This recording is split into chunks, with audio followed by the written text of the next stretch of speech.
അധിനിവേശത്തിന്റെ കാൽച്ചങ്ങളെ പൊട്ടിച്ചെറിഞ്ഞ് Indian സ്വാതന്ത്ര്യത്തിന്റെ അനന്തവിഹായസിലേക്ക് പറന്നുയർന്ന സുദിനമാണ് 1947 August 15. ചെറുതും വലുതുമായ അനേകം പോരാട്ടങ്ങൾക്കൊടുവിലാണ് നാം സ്വാതന്ത്ര്യം നേടിയത്. ഇന്ത്യൻ സ്വാതന്ത്ര്യ സമരത്തിലെ ഏറ്റവും വേദനാജനകമായ സംഭവമാണ് ജാലിയൻ വാലാബാഗ് കൂട്ടക്കൊല.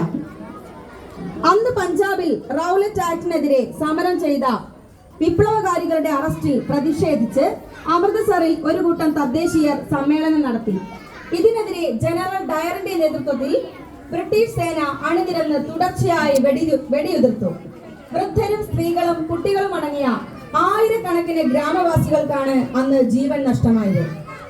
അതിന്റെ ഓർമ്മയില്ല ടാബ്ലോ.